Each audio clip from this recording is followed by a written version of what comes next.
들려주고 싶어 무게 있는 뉴스를 무거운 녀석들이 전해줘. 무거운 녀석들.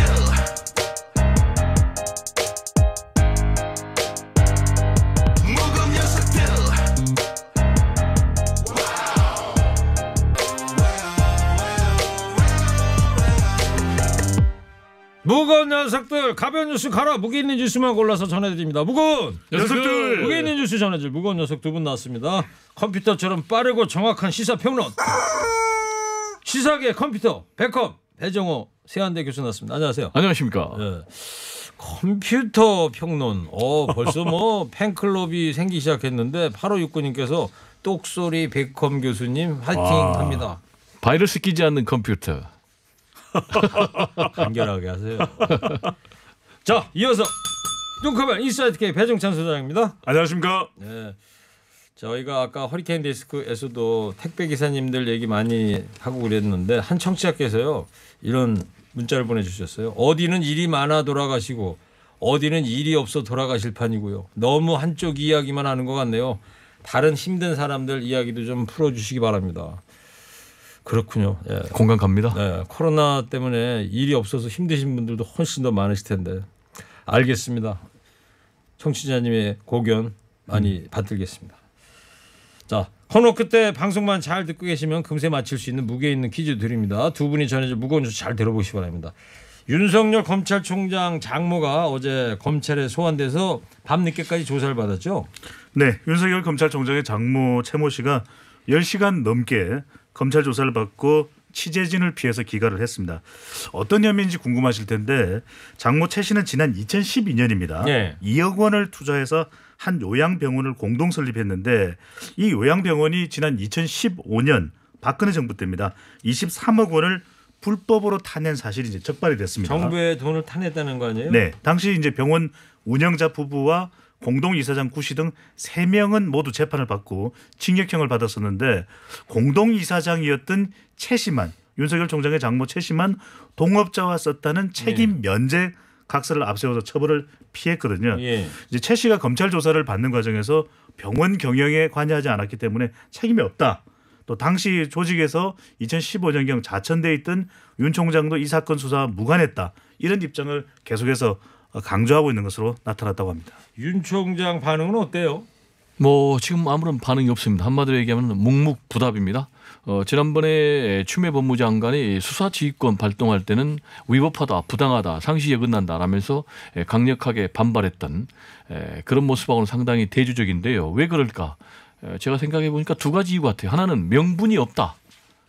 명분이 없다. 네. 그리고 두 번째는 이걸 또 언급하게 되면 지금 이 사건에 대해서 수사 지휘가 배제되어 있는 그런 상태거든요. 예. 그러면은 법 위반 시비도 있고요. 또 하나는 자칫 가이드라인을 제시한 것 아니냐라는 이제 그런 논란 때문에 얘기를 안 하고 있는 것 같아요. 네. 그렇지만 지금 윤석열 검찰총장 현 정권 향해서 사실상 정치색 짙은 그런 발언 하고 있지 않습니까? 그리고 원전 수사도 하고 있지 않습니까? 해서 뭔가 이대로 가지는 않을 것이다. 조만간에 반격이 있을 가능성이 높다. 이렇게 전망을 해봅니다. 네. 배 교수님 예언해 보세요. 전망 어떻게 하실 거예요?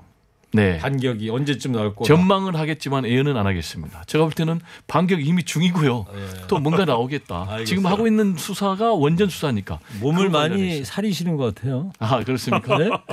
감사합니다. 자, 윤 총장 아내죠.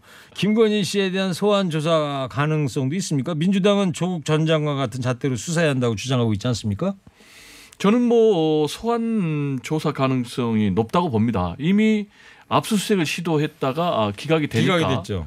다시 이제 과세 자료 관련해서는 압수수색 영장 청구해서 발로 받아가지고 확보를 했거든요. 이런 것들은 결국 이제 소환 조사를 위한 사전 작업이다. 그렇게 생각을 하기 때문에 저는 결국은 소환 조사할 것이다라고 보고요. 현재 이제 당장 받고 있는 혐의는 운영하고 있는 코마나 컨텐츠 네. 협찬 관련 아니겠습니까? 당시에 이제 윤석열 검찰총장이 지명 전후인데 원래 협찬사가 4곳밖에 아니었는데 16곳으로 늘어났으니까 4배가 늘어난 것이죠. 그런데 이 협찬사 16곳 중에 수사 중인 기업 또 재판 중인 그런 기업 그러니까 이제 고발을 시민단체에서 했는데 이거는 청탁성 뇌물과 관련된 혐의다. 이렇게 이제 하고 있고요. 그래서 이것 관련해서 소환 조사할 것 같고 또 하나는 지금 은행 잔고 위조한 혐의에 관련해서 장모가 기소가 이미 됐거든요. 네. 그런데 그 은행 잔고를 위조한 사람이 이 아내 되는 김건희 씨의 회사의 감사예요. 그런데 김건희 씨는 전혀 몰랐다 해가지고 조사도 안 받고 기소도 안 됐거든요. 그래서 이 부분에 대해서도 아마 조사할 가능성이 있다. 저는 이렇게 봅니다. 알겠어요. 그 수사 관련해서 여기까지 하고 좀 아까 그 밀양 토굴 스님 문자 제가 소개해드렸잖아요. 근데 작가들이 확인했는데 진짜 스님이래요. 스님이신데요, 주원 스님. 스님께서 또 이렇게 문자를 주셨어요. 감사합니다. 제 글을 소개해 주시고 제가 스님 확실합니다. 주원 스님. 아 그렇군요. 토굴에서 수양하시는 선임사 주원 스님 맞다고 그럽니다. 이 삼낭진이 또 의미가 있는 게요. 이 경부 열차, 부산으로 가는 경부 열차가 경남 쪽으로 확 틀어지는 곳이 바로 삼낭진입니다. 네. 네. 그런데 토굴하고 어떤 의미가 있다는 거예요? 그냥 아는 척 좀 하는 넘어가죠. 예, 알겠어요. 자, 그저께 나온 한 여론조사 결과에서 윤 총장이 대권 주자 지지도 1위를 했다고 발표가 됐는데 네. 오늘 또 다른 여론조사 결과 나왔어요. 네, 며칠 전에 발표된 윤석열 검찰총장의 높은 지지율의 한 절반 조금 못 미치는 정도의 다른 조사 결과가 나왔습니다. 한국사회여론연구소가 CBS 의뢰로 10일, 11일 양일간 전국 1,009명 유무선 전화 면접 조사했고요. 표본오차 95% 신뢰 수준 플러스 마이너스 3.1%포인트, 응답률 12.7%. 자세한 사항은 중앙선거여론조사 심의위원회 홈페이지에서 확인 가능합니다. 며칠 전 조사는 윤석열 검찰총장이 20%대였거든요. 네. 그런데 오늘 조사 결과를 말씀드리겠습니다. 이낙연 21.1%, 이재명 20.9%, 윤석열 11.1%로 나타났습니다. 야, 그 데이터를 노트북에다가 네. 갖고 오셨네. 이 치밀한 준비성. 허리케인만 특별한 준비였고요. 이거 달고나 사탕. 이게 제가 특별히 드릴게요. 네. 비싼 건데. 가장 단 거죠. 단 그래서요. 거가. 네. 오늘 발표된 한국 갤럽 조사도 제가 조금 전에 말씀드린 조사와 거의 비슷했습니다. 그러니까 이 보기를 어떻게 넣느냐, 이 대선 후보로 거론되는 인물 어떻게 보기에 집어넣느냐와 또 이것이 면접원이 직접 조사하는 방식이냐, 또 자동응답 조사에 따라서 결과가 달라지는 결과를 볼 수가 있습니다. 네, 지금 배 수장이 이야기한 여론조사 결과에 대해서 컴퓨터 평론가 네. 배종호 교수님 어떻게 보십니까? 여론조사 결과는 말씀하신 대로 어떤 방식으로 하느냐가 상당히 중요합니다. 당초에 윤석열 검찰총장 1위 난 부분은 보니까 대상자를 상당히 미리 한정을 했더라고요. 네. 그러면 이제 상당히 달라지는 거죠. 그리고 말씀하신 대로 유선 전화 참여가 비중이 높아진다면은 아무래도 윤석열 검찰총장 같은 경우에 60대 이상의 고령층에서 지지가 높거든요. 예. 그러니까 핸드폰 안 쓰니까 집 전화로 하면은 상당히 올라가는 거죠. 네. 그래서 제가 볼 때 이 두 가지 여론조사를 종합해서 평균을 내는 것이 객관적인 지표가 아니겠는가 이런 생각이 듭니다. 네. 그렇군요. 예. 자, 왜 사탕 안 줍니다. 역시 저 컴퓨터 평론입니다. 네. 사탕 드려야죠. 이제 고르고 있었어요. 여기 네. 레몬 사탕. 와, 이거 정말 좋은 건데요. 네. 레몬. 아이고. 감사합니다. 교수님한테 복 많이 제가 받으세요. 사탕을 드리는 게 좀 모양새가 안 좋긴 합니다만. 자, 그리고요. 여론조사 내용 받고 안철수 국민의당 대표가 윤석열 총장한테 러브콜을 하지 않았어요? 네, 러브콜을 했는데요. 이 러브콜을 해봤자 지금 윤석열 검찰총장은 여기에 답변할 수가 없어요. 왜냐하면 현직 검찰총장이니까. 그러면 왜 러브콜을 했을까? 지금 주장하는 것이 야권 재편론을 얘기를 하고 있거든요. 네. 그러면서 새로운 핵심 플랫폼이 필요하다. 뒤집어서 얘기하면 혁신 정당, 새로운 정당을 얘기하거든요. 그러니까 국민의힘에서 혼자 해라. 지금 또 5번째나 정당 만들려고 하는 거냐 네. 라면서 무시 전략으로 나오니까 다시 한번 강조하기 위해서 윤석열 검찰총장을 끌어들인 것으로 보여지는데, 그러면 앞으로 국민의힘은 윤석열 검찰총장 끌어들였으면 반응할 것인가, 계속해서 무시 전략으로 나갈 것 같고요. 네. 결국은 국민의힘 김종인 위원장 그리고 안철수 대표는 주도권 싸움하고 있는 것입니다. 안철수 대표는 세석 가지고 103석을 상대해야 되니까 제3지대 빅텐트론을 통해서 자기가 주도권을 잡겠다, 이런 구상이고요. 김종인 위원장은 103석으로 세석 흡수하겠다, 들어와서 해라 네. 라는 지금 흡수통합론 맞붙고 있는 그런 상황입니다. 알겠습니다. 자, 우리 베컴 배종호 교수 평론가님이 허리케인 라디오 무거운 소식 나오신 지 한 달쯤 됐죠? 네. 그죠? 메이비. 매주 이제 금요일 나오시니까. 그렇습니다. 어때요? 여기 허리케인 라디오 요즘 뭐 청취율도 높아지고 그랬는데 주변에 출연하는 거에 대한 반응 같은 게 좀 있습니까? 사방돼서 뭐 엄청난 반응을 제가 지금 받고 있고요. 예. 근데 거기에 꼭 따라붙는 꼬리표가 있어요. 뭐가요? 최일구 앵커, 명 앵커. 야 사탕 하나 더 드려야 되겠네. 이걸 겨냥하고 제가 이번에 밀크 캔디. 네, 다 드려야 될 것 같은데. 감사합니다. 네. 자 공수처장 후보자 추천위원회가 최종 후보 2명을 추리기 위한 회의를 오전 10시부터 지금 국회에서 하고 있다면서요? 그렇습니다. 지금 이제 10시부터 하고 있는데 당초에는 11명이었는데요. 국민의힘에서 추천한 손기호 변호사가 자진 사퇴해가지고 지금 10명 하고 있습니다. 네. 그렇게 되면은 민주당에서 추천한 2명, 그리고 국민의힘에서 추천한 3명, 그리고 법무장관 1명, 또 변협회장 1명, 그리고 또 변협회장이 3명입니다. 그리고 법제처장에서 1명에서 총 10명을 대상으로 하고 있는데 법원행정처. 네, 법원행정처장이요. 총 10명이 하는데 이제 주로 기초 자료가 뭐겠습니까? 재산이라든지 병역이라든지 네. 이런 거 가지고 하고 있는데요. 지금 이제 입장이 전혀 달라요. 민주당은 끝장 토론에서 오늘 꼭 맞춰야 된다. 2명을 선정해야 된다. 근데 국민의힘은 무슨 얘기냐. 철두철미하게 해야 된다. 그래서 뭐 더 자료가 필요하다. 이런 입장인데요. 속내는 민주당은 빨리 마무리 지어서 청문회까지 해서 2명 선정해서 대통령 제청해서 대통령이 지명하면 공수처 출범시키자라는 이제 그런 입장이고요. 네. 국민의힘은 일단 공수처 출범을 반대하는 그런 입장이기 때문에 오늘 난항이 정말로 난항이 예상이 됩니다. 네. 공수처 중요하군요. 공수처. 공수처. 네, 공수처 중요한 밑줄 거죠. 쳐야죠. 뭐 또 여기 뭐 또 상품 걸려 있습니까? 네. 여보세요. 진행까지 하시려고 이제. 여보세요. 너무 아직 노골적으로 적응을 못 하셨어요. 평론은 잘 하시는데. 자, 공수처 중요하죠. 저 밑줄 몇 개 쳐야 돼요. 네, 상품 받을 만큼만 쳐야 되겠죠. 네. 문화적 충격이네. 배 수장 밑줄 네. 몇 개 쳐야 돼요. 공이니까 치지 말죠. 뭐 오늘은 공수처니까. 자, 아니 공수처하고 공수표하고는 구분해야 돼요. 자, 네. 지금 여야 반응으로 볼 때 말이에요. 유력 후보로 지금 누가 거론이 되고 있어요? 유력 후보는 아무래도 민주당은 국민의힘 추천한 사람 반대하겠고 또 국민의힘은 민주당 추천한 사람 반대하겠죠. 그러겠죠. 가장 중요한 것이 정치적 중립성이니까요. 네. 그래서 정치적인 어떤 경력이 있다든지 또는 정치적인 편향이 있다든지 이런 분은 제외가 될 것 같아요. 그래서 네. 지금 방식도 10명인데 안 되는 사람 제외해가지고 남은 사람 2사람을 선정하는 그런 방식으로 가지 않겠는가 하는데 아까 제가 말씀드린 대로 일단 국민의힘은 어떻게 하든지 출범을 반대하는 또 지연하는 그런 입장이기 때문에 아무래도 2명이 나오기는 쉽지 않아 보입니다.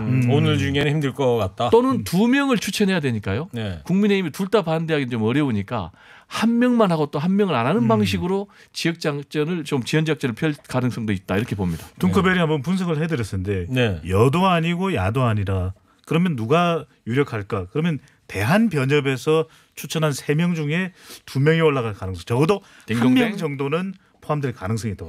그렇군요. 자, 이달 안에 이제 인사청문회를 거쳐 갖고 대통령 임명 절차까지 마쳐야 한다는 게 여당 입장인데 어떻게 잘 될 것 같습니까? 두 분 생각들은 어떠세요?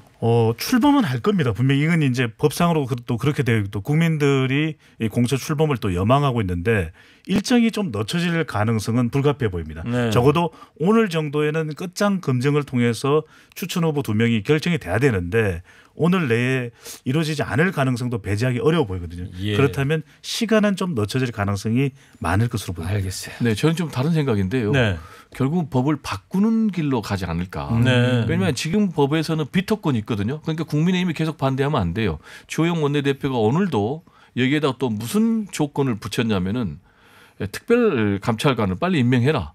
그리고 북한 인권재단 이사를 빨리 임명해라라고 요구를 했거든요. 즉 뒤집어서 얘기하면 요걸 또 안 해주면 안 한다라는 조건이 붙어 있는 것이기 때문에 네. 결국은 비토권을 행사하는 쪽으로 가지 않겠나. 그러면은 출범을 해야 되는데 그러기 위해서는 법을 개정해서 비토권을 삭제하는 그런 방향으로 가지 않을까 안타깝지만 만약에 법을 개정한다면 그 시점은 다음 달이나 돼야 되겠네요. 뭐 12월 최대한 달. 빨리 해야 되죠. 알겠어요. 자, 저는 할게나드 앵커 DJ 최일구고요. 시사계 컴퓨터 백컴 배종호 교수, 인사이트 KBS 뚱커벨 배종찬 소장과 함께하고 있습니다. 미국 얘기해 볼게요. 트럼프 대통령의 불복 계속되고 있습니다. 바이든 당선인한테 줘야 할 고급 정보, 1급 정보 이런 걸 안 주고 있다면서요? 네, 이거 왜 그러냐면 폼페이오 국무장관까지도 트럼프 행정부 2기를 순조롭게 준비하고 있다. 이 이야기를 듣고 있으면 바이든 당선인이 대통령이 안 되는 건가 이렇게 생각할 수밖에 없는 것이거든요. 네. 우리 무거운 녀석들에서도 연방조달청입니다. 미국의 GSA에서 이 관련 지금 인수위의 물품도 인력도 지원을 안 하고 있어서 상당히 애로를 겪고 있다. 이런 것 우리가 보도를 분석을 해드렸는데 네. 이제 당선인이 되고 나면 사실 국가 수반이 곧 될 사람이잖아요. 그러면 미국의 뭐 국토안전부도 있고 국토안보부도 있고 그리고 FBI도 있고 또 북한 핵 네, 관련해서 CIA도 있고 이런 고급 정보. 정보를 당선인과 공유합니다. 우리도 마찬가지로 이제 대통령 선거에서 당선된 이 당선인에게 이 정부에서 인수위 구성되는 기간 동안에도 공유를 하거든요. 그런데 이 정보도 안 주고 있다고 합니다. 네. 그래서 이제 트럼프가 이제 우리가 목리를 부린다 흔히 뭐 이런 이야기를 하고 있는데 이게 장기화되다 보니까 혹시 트럼프 대통령이 아주 치밀한 뭔가 전략을 추구하고 있는 거 아니냐 이런 보도도 나오고 있는데 이게 뭔 얘기예요? 백컴 평론가님? 네, 한마디로 소송을 통해서 승부를 뒤집겠다 이런 건데요. 이게 무슨 얘기냐면은 선거인단이 확정이 돼야지 그 선거인단이 투표를 해서 대통령이 선출되는 거예요. 네. 그런데 이 선거인단 주별로 선거인단을 확정하는 것은 주 정부에서 하는 거예요. 왜냐하면 미국이 연방제 국가지 않습니까? 그런데 주 정부에서 확정을 못하게 되면은 네. 결국은 주 의회에서 하는 거예요. 예. 네. 그런데 주 의회 같은 경우에 공화당이 우세를 보이고 있는 주 의회 지역이 있겠죠. 민주당이 있는가 하면은. 그런데 공교롭게도 지금 핵심 3개 지역이 있어요. 주가. 경합 지역. 펜실베니아, 미시간, 애리조나. 그리고 애리조나. 예. 네, 이 3개 주의 선거인단이 47명이에요. 그런데 공교롭게도 공화당이 우위에 있거든요. 그래서 소송을 통해서 법원에서 제동을 걸어서 선거인단을 주 정부에서 확정을 못 지으면 주 의회로 헌법에 따라서 넘어가니까 주 의회 공화당 우세를 보이고 있으니까 여기서 전세를 역전해서 트럼프가 당선될 수 있다라는 예. 그런 전략 내지는 망상을 갖고 있는 것 같습니다.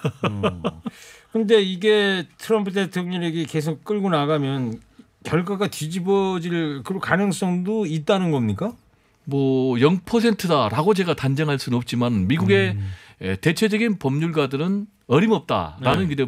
얘기입니다. 왜냐하면은 이거는 이론에 불과하고 현실성이 없다는 거예요. 네. 그 이유는 법원에서도 뭔가 이거를 중단을 시키려면은 구체적인 대규모 뭐 선거 부정 증거가 있어야 되는데 그런 게 전혀 없다는 거예요. 네. 그러면 이제 트럼프는 왜 계속 여기에 집착할까? 크게 보면 두 가지 같아요. 현재 트럼프가 형사사건 2개, 민사사건 12개 해가지고 14개 관련해서 지금 수사를 받아야 되거든요. 예. 그럼 이제 앞으로 기소가 되고 처벌되니까 이걸 지금 방패용으로 계속해서 선거 불복을 하고 있다라는 네. 것 하나.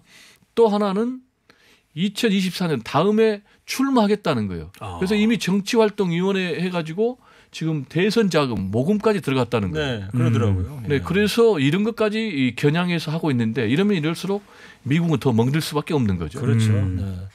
그 바이든 당선인이 그랬잖아요. 아메리카 is back. 미국이 다시 돌아왔다. 전 세계에 네. 이제 이야기는 하고 있는데 트럼프 역시 영어 잘해요. 우리 대통령이 앵커. 예? 영어 잘하신다. 트럼프 대통령이 계속 이러고 있으면 미국이 돌아왔다는 게 별로 또 이게 표시가 안 날 것 같기도 하고요. 지금 한 청취자께서 와 설명도 잘하시고 아는 것도 많고 교수님 학생들이 좋아하실 듯. 아유. 아는 건 없는데 열심히 준비했죠. 뭐. 지금 말이에요. 지금 배종호 교수님이 수험생들 고3 수험생들이나 써야 할 법듯한 그 빈 노트 있죠. 거기에다 볼펜으로 깨알 같은 메모를 하고 계시네. 볼펜 투자로. 이야 정말. 엄청나게 공부를 하세요. 그러니까 말이에요. 대단하십니다. 자